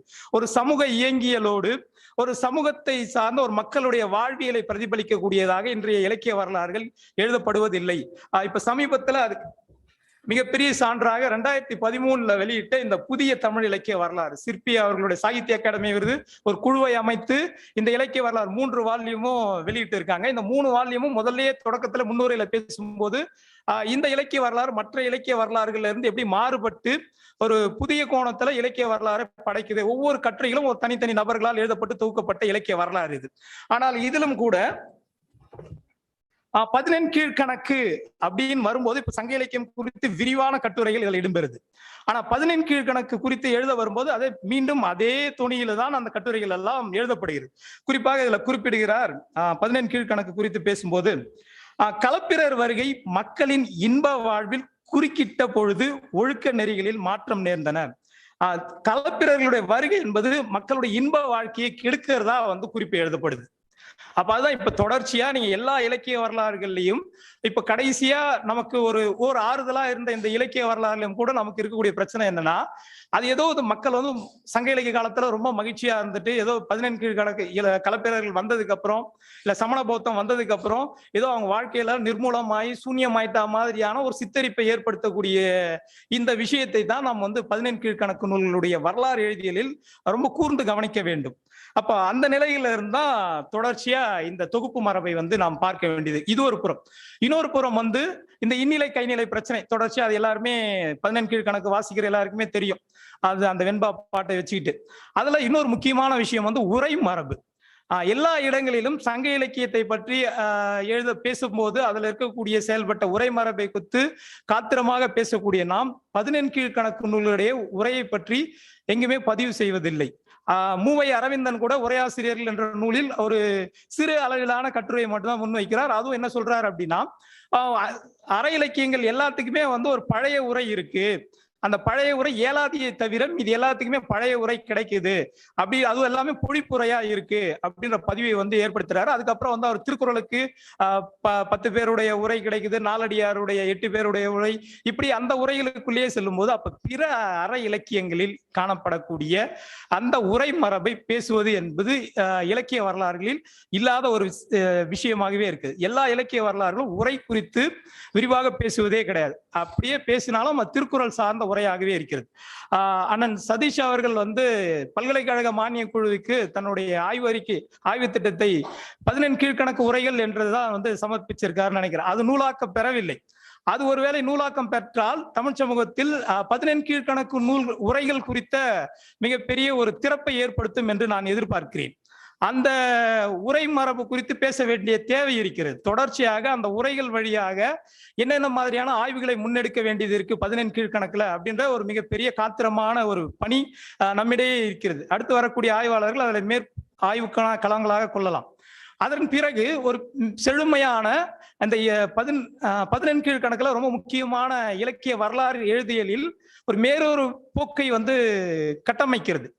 அது என்னன்னா பதிப்பு வரலாறு. இந்த பதிப்பு வரலாறுல கம்ப்ளீட்டா சங்க இலக்கியம் 1887 கலித்தொகை பதிப்புக்கு முன்பாகவே அரை இலக்கியங்கள் பெரும்பாலும் எல்லாமே பதிப்பிக்கப்பட்டு விட்டன. அதுவும் மிக செழுமையான அந்த பதிப்பு நெறியை உள்வாங்கி வையாபுரி பிள்ளை தன்னுடைய கட்டுரையிலேயே குறிப்பிடுறார். தொடர்ச்சியா 5 நூல்களை பதிப்பித்த வையாபுரி பிள்ளை 1944 நான்மணிக்கடியிலிருந்து இன்னா 40 பதிப்பிக்கக்கூடிய எல்லா நூல்களையும் இதை தெளிவா பதிவு செய்யறாரு. தன்னுடைய முன்னுரையில தெளிவா பதிவு செய்யறாரு. எல்லா நூல்களுமே அந்த பதிப்பு நெறியோடு பாடபேதத்தோடு அந்த டெக்ஸ்டுவல் கிரிட்டிசம் சொல்லக்கூடிய அந்த முறையிலை உள்வாங்கிதான் எல்லாமே பதிப்பிக்கப்பட்டு. குறிப்பா மரியராஜம் பதிப்பு, எஸ் வையாபுரி பிள்ளை செய்த அந்த மரியராஜம் பதிப்பு ஒரு சுத்தமான ஒரு பதிப்பாகத்தான் வெளிவருகிறது. இப்படி 14 கீழ்கணக்கு நூல்களில் இந்த பதிப்பு வரலாறை ஏன் இதுவரைக்கும் யாருமே கவனப்படுத்தல அப்படின்ற ஒரு கேள்வி தொடர்ச்சியா இருந்துகிட்டே இருக்கு.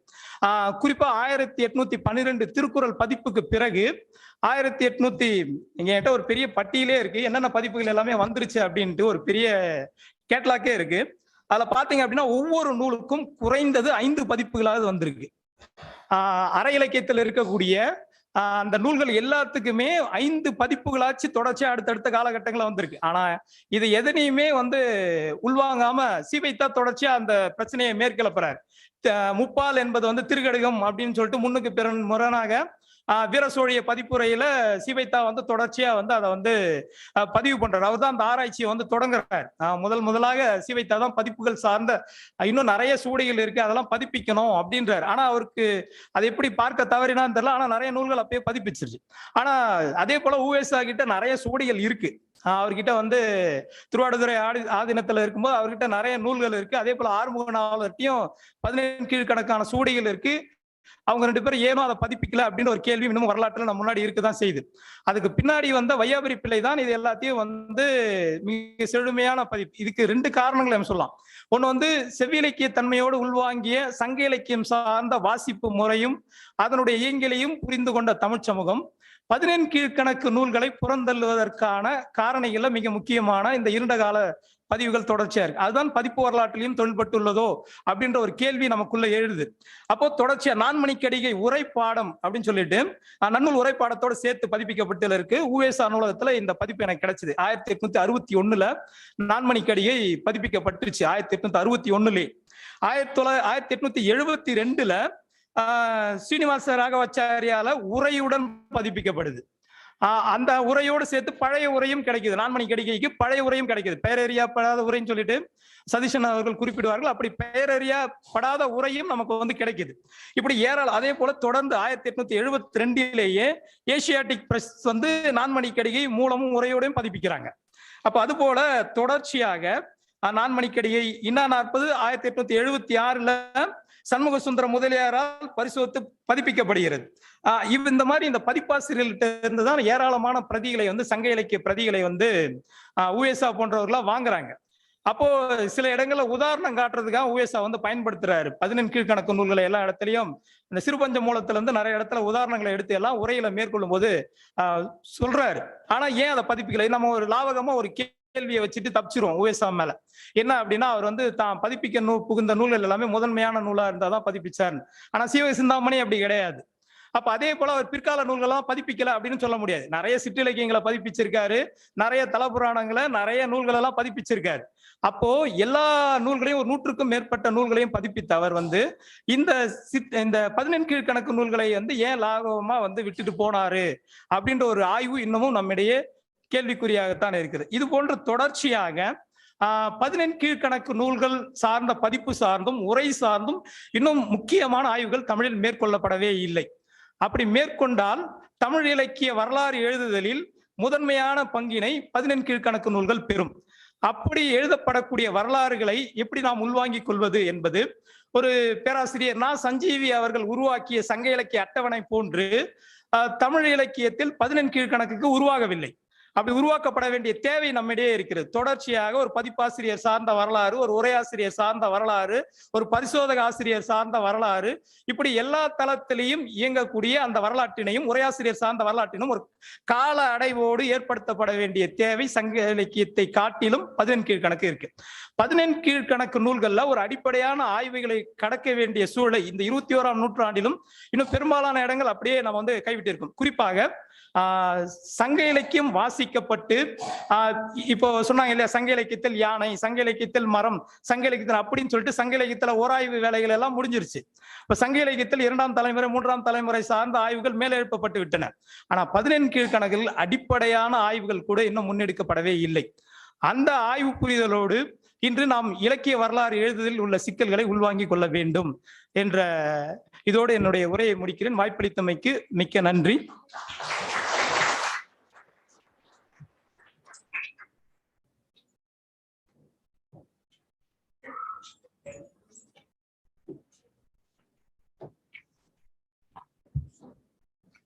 இருவருக்கும் நன்றி.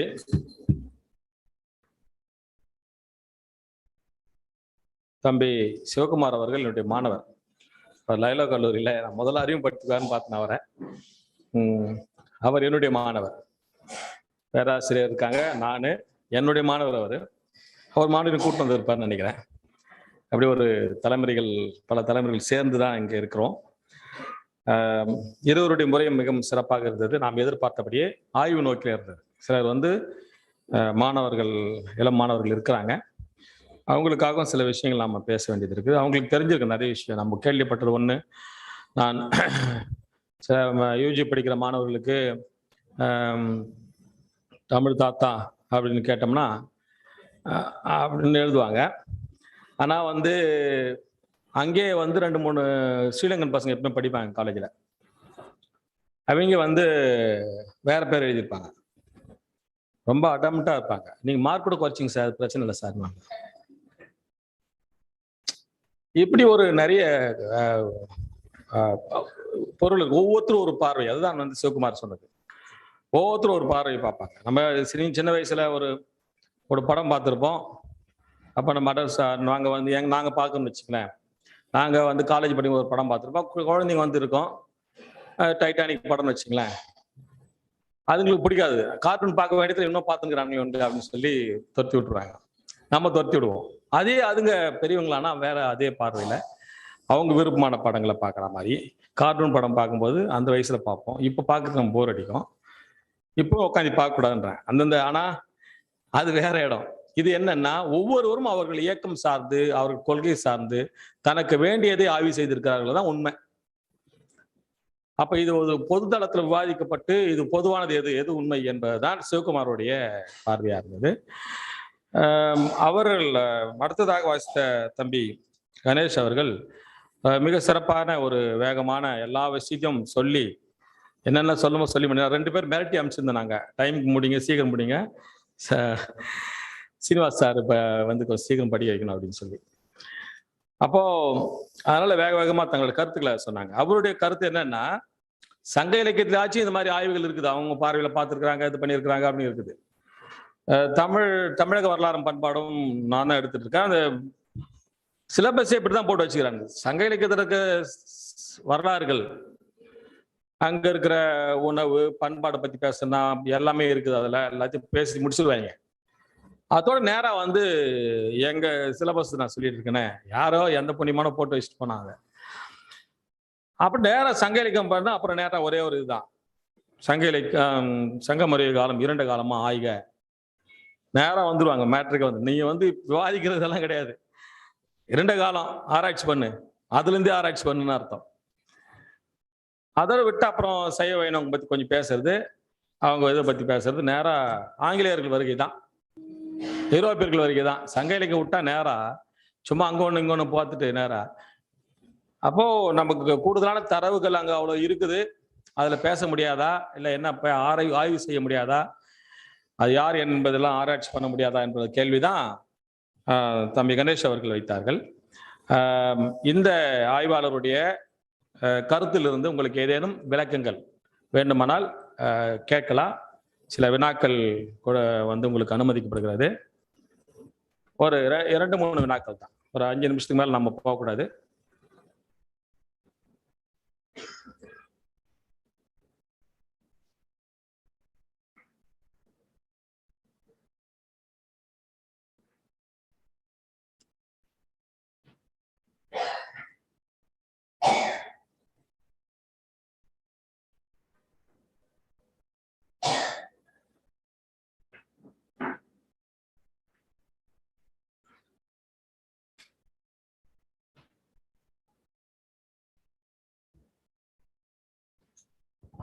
வணக்கம். என்னுடைய வினா திருவாளர் கணேஷ் அவர்களுக்கு.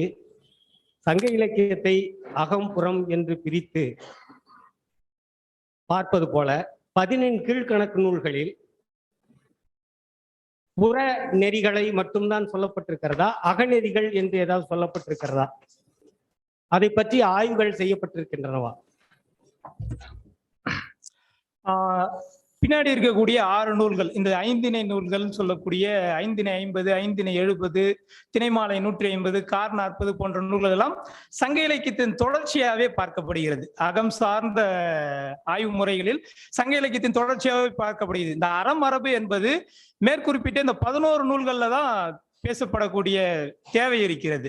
அது எல்லாமே இந்த ஐந்திணை, அந்த குறிஞ்சி முல்லை மருதம் நெய்தல், இதனுடைய மாற்று முறைமை வைப்பு, இந்த முறை வைப்பு, இது சார்ந்த ஆய்வுகள் எல்லாம் தொடர்ச்சியா நிகழ்த்தப்பட்டு தான் இருக்கிறது. ஐந்திணை சார்ந்த நூல்களில் தொடர்ச்சியா நிகழ்த்தப்பட்டு இருக்கு.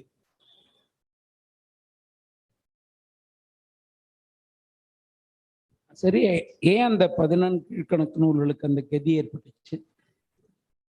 சார் கேட்கல. கேட்கலையா?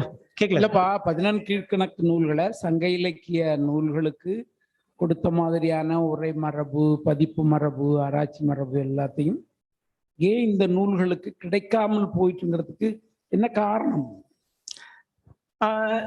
அது தொடர்ச்சியா இந்த பதிப்பு மரபில் செயல்பட்ட ஒரு முதன்மையான சங்க இலக்கிய ஆய்வு குறித்த அந்த வாசிப்பு முறை 14 கீழ்கணக்கு நூல்களில் எழுப்பப்படவில்லை அப்படி என்பதான் நான் நினைக்கிறேன் ஐயா. இல்ல, அந்த நூல்களுடைய தரம், பொருள், அதில் பேசப்படுற விஷயமும் முக்கியம் இல்லையா? ஆமா ஐயா. அப்ப இந்த ஆசார கோவையெல்லாம் எடுத்துக்கிட்டீங்கன்னா அது எழுதணுமா அந்த நூலைங்கிற மாதிரி ஒரு அது வையாபுரி பிள்ளை முன்னர் படிச்சிருப்பேன். அவர் என்ன எழுதியிருக்கிறார் அந்த ஆசார கோவைக்குன்னு உனக்கு தெரியும். ஒரு சமஸ்கிருதத்துல இருக்கிற ஒரு ஆசாரங்களை எல்லாம் தமிழ்ல சொல்லணும்னு சொல்லி எழுதி வச்சிருக்கிறாங்க. அப்ப அதை தமிழ் சமூகம் புறக்கணிக்கும் தானப்பா? புறக்கணிக்கிறதுக்கான வாய்ப்புகள் நிறைய இருக்குதானே? இருக்குங்க. ஆனா பிற்காலத்துல இந்த அரண் இலக்கியங்களை நீதிமாலை, இந்த பெண்மதி மாலை, இந்த நூல்கள் எல்லாம் அதை அடியொற்றி தான் திரும்ப இங்க அது ஒரு ஜானர் ஒரு பக்கம் வந்துகிட்டே இருக்கு.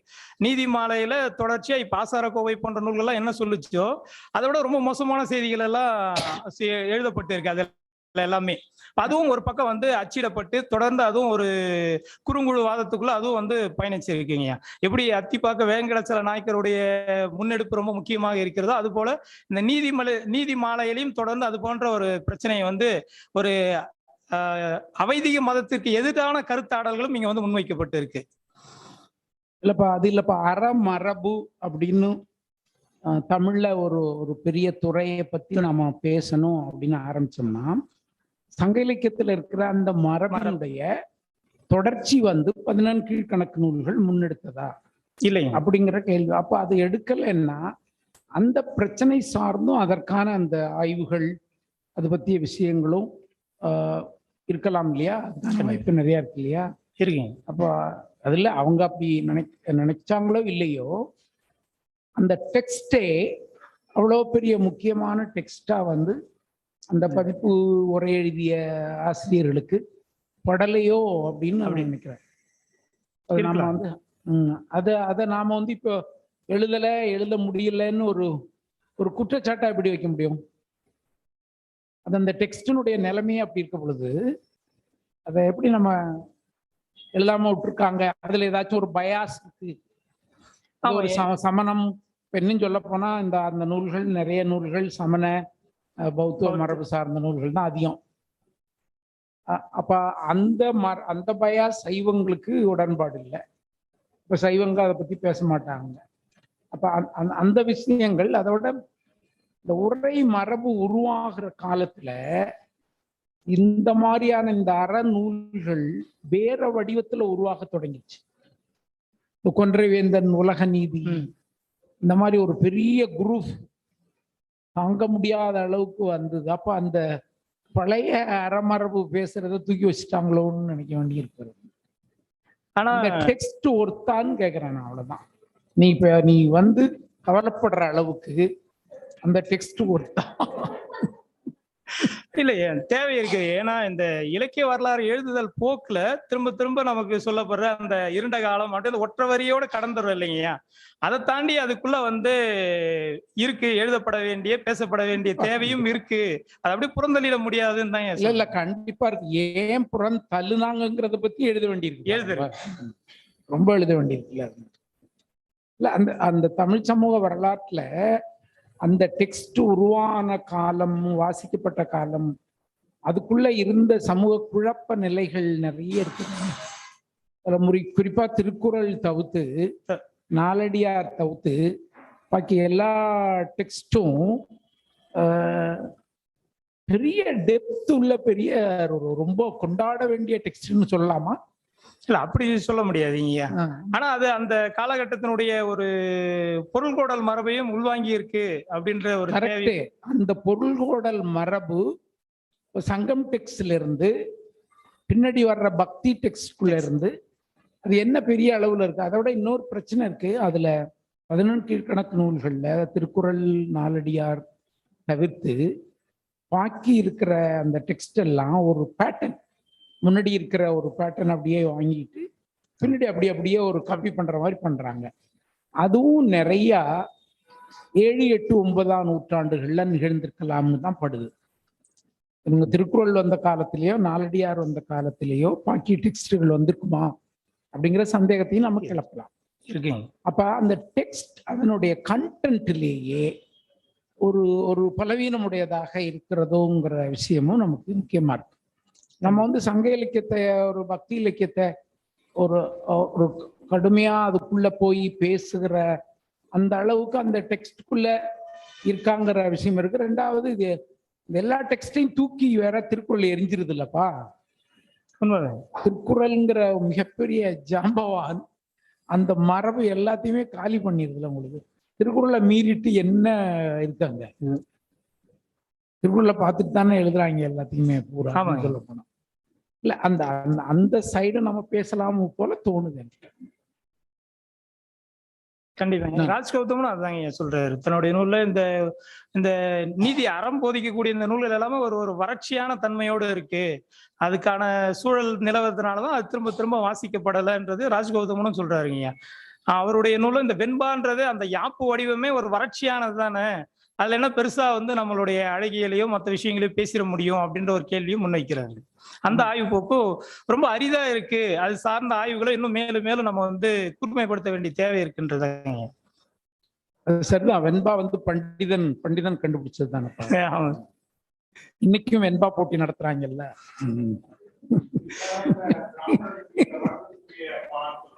ஆமா ஆமா, வெள்ளத்தோல் பாட்டுன்னே பின்னாடி விளக்கம் வேற போட்டாங்க. நன்றி.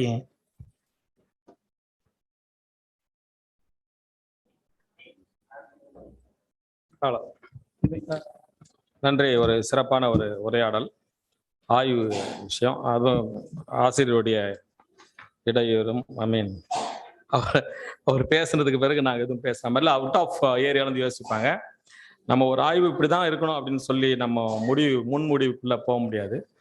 அது எப்படி வேணா வந்து நம்ம இருக்கலாம் என்றே அனுமானிக்க வேண்டும். ரெண்டாவது விஷயம், நம்ம வந்து ஒவ்வொரு காலத்துக்கு ஏற்ற மாதிரி கருத்து இருக்குது அப்படிங்கிறத நம்ம படிச்சிருக்கிறோம். குறிப்பா ஐயா தான் சொல்லி கொடுத்தாங்க. அதெல்லாம் ஒவ்வொரு காலத்துக்கு ஏற்ற மாதிரி கருத்துக்கள் மாறுபட்டும் இருக்குது. அதுல இருந்து நம்ம அந்த பின்புலத்தோட தான் ஆய்வு செய்யணும் அப்படிங்கிறது தான் இந்த விவாதத்தினுடைய முடிவா நம்ம எடுத்துக்கிறோம். இந்த அமர்விலே மிக சிறப்பான கருத்துக்களை வழங்கிய முனைவர் சிவகுமார் கணேசன் அவர்களுக்கு நன்றி. மற்றும் இந்த நிகழ்ச்சி ஏற்பாடு செய்த அனைத்து நண்பர்களுக்கும், குறிப்பாக சதீஷ் உள்ளிட்ட பேராசிரியர்களுக்கும் எனது நன்றியை தெரிவித்துக் கொள்கிறேன். நன்றி, வணக்கம்.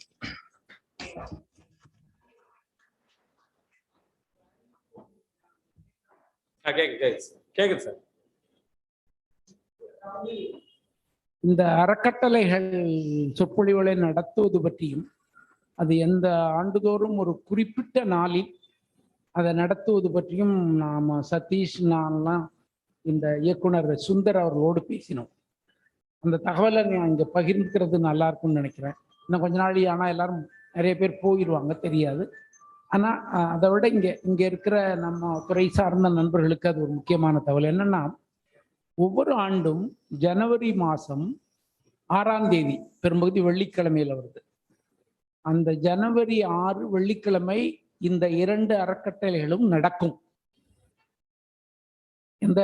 எந்த காரணத்தை கொண்டும் அது தள்ளி போடுறதோ பேர பண்றதோ இல்லைங்கிற மாதிரி நாங்கள் முடிவெடுத்துக்கோம்.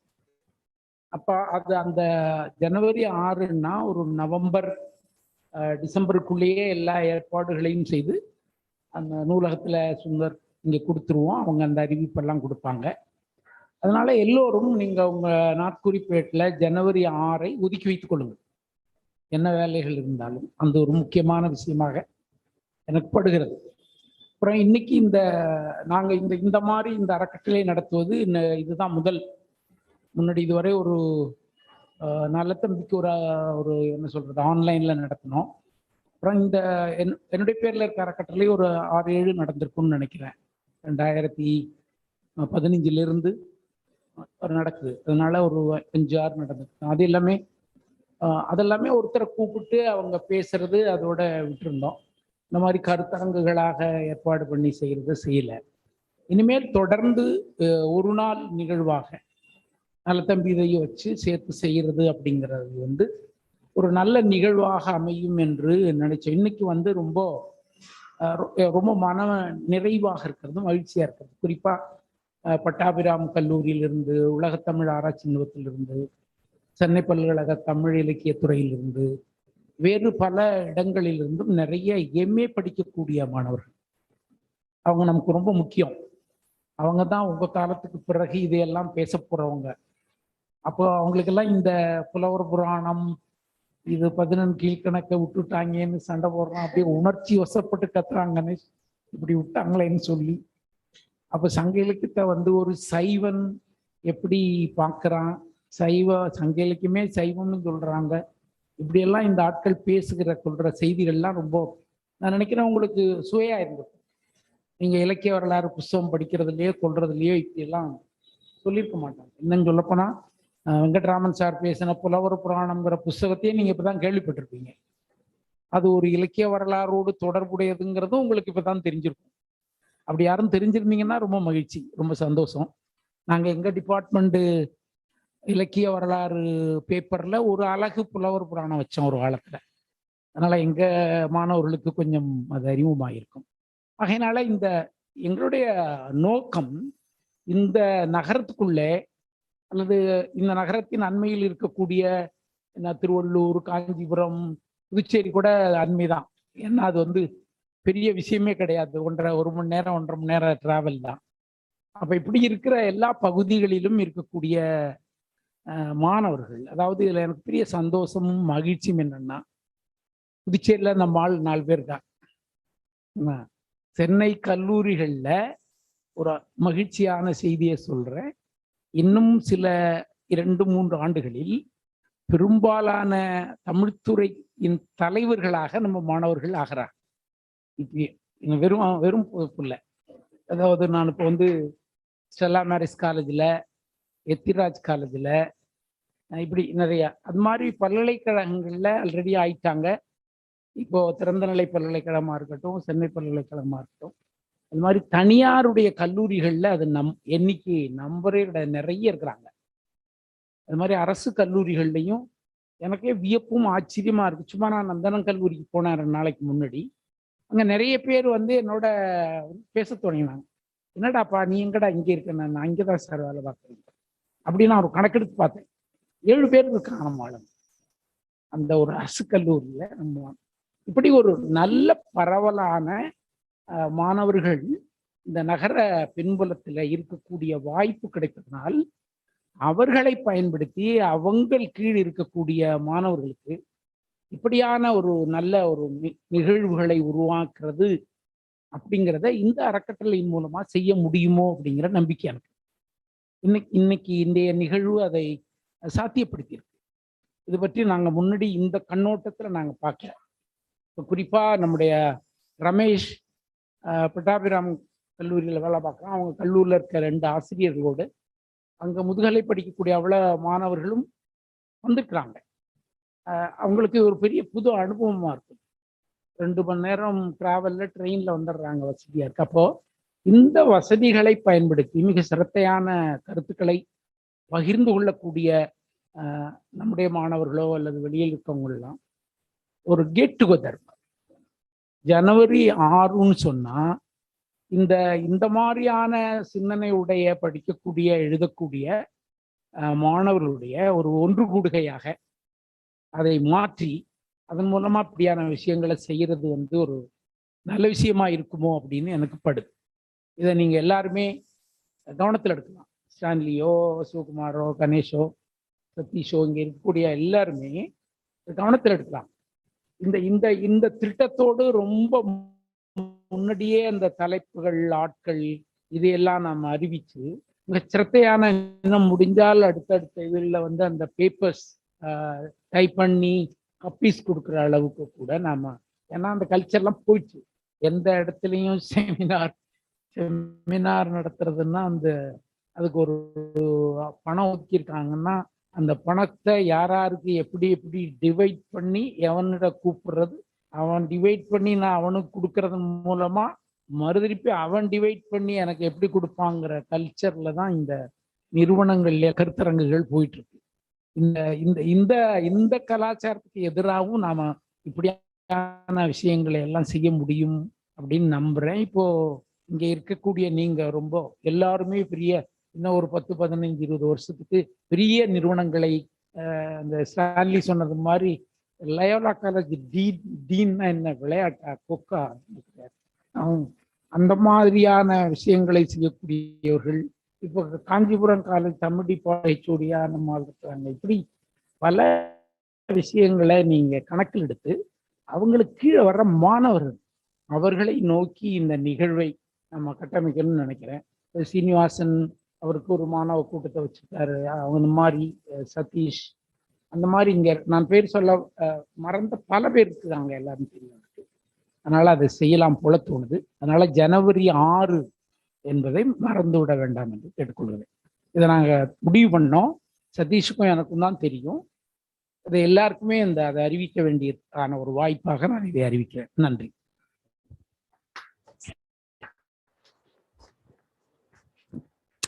தமிழியல் ஆய்வு பரப்பில் வானமாமலையுடைய மாணவர் வட்டம் ஒரு காலத்தில் பேசப்பட்டது. இன்று அதை தொடர்ந்து பேராசிரியர் வி. அரசுவின் மாணவர் வட்டம் என்று பெயர் சொல்லும் அளவிற்கு தமிழியல் ஆய்வு சூழலில் அவருடைய மாணவர்கள் காத்திரமான ஆய்வுகளை நிகழ்த்தி கொண்டு வருகிறார்கள் என்பதற்கு சான்றாக முனைவர் ஜ. சிவகுமாருடைய உரையும் கணேஷ் அவர்களுடைய உரையும் அமைந்தது. ஒரு இலக்கியம் என்பது பாடப்பட்ட காலம், எழுதப்பட்ட காலம், எழுதியவற்றை தொகுத்த காலம், அதை பதிப்பித்த காலம், பதிப்பித்ததை ஒரு வெவ்வேறு வடிவிலான அச்சு வடிவிற்கு அதை கொண்டு வந்த காலம் என்று ஒரு இலக்கியத்திற்கான காலம் பல்வேறு பரிமாணங்களில் பார்க்கப்பட வேண்டிய தேவை உள்ளது என்றும், அதை யார் செய்கிறார்கள் என்பதை கொண்டு அந்த இலக்கியத்தை நாம் உள்நின்று மட்டும் பார்க்காமல் அதை வெளியிலிருந்தும் பார்க்க வேண்டிய தேவை இன்றைக்கு ஆய்வுலகில் இருக்கிறது என்பதை முதல் உரையில் முனைவர் ஜ. சிவகுமார் அவர்கள் குறிப்பிட்டார்கள். நாம் கல்லூரியிலிருந்து அல்ல, பள்ளியிலிருந்தே பயின்று வருகிற காலத்தில் நமக்கு சங்க இலக்கியம் அறிமுகமாக இருக்கும். 14 கீழ்கணக்கு நூல்களில் திருக்குறள் நாலடியார் தவிர்த்து மற்ற நூல்களை நாம் பெயரளவில் மட்டுமே பட்டியலாக கேட்டிருப்போம்.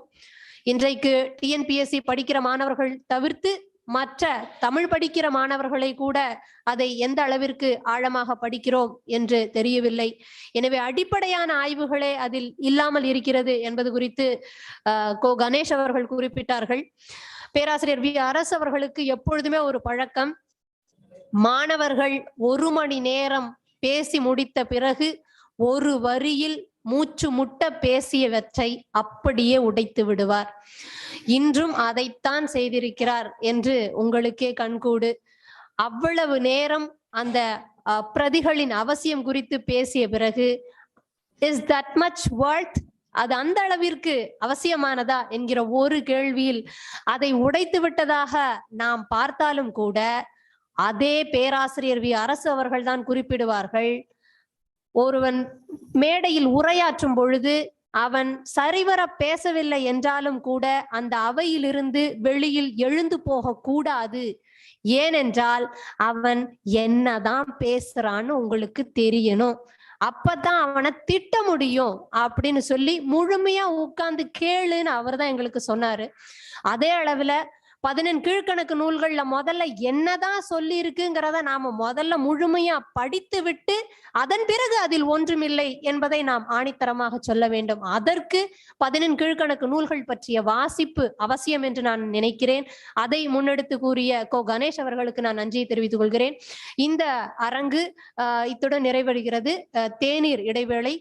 தேநீர் இடைவெளிக்கு பிறகு ஒரு 10 நிமிட இடைவெளியில் நாம் மீண்டும் கூடுவோம். நன்றி.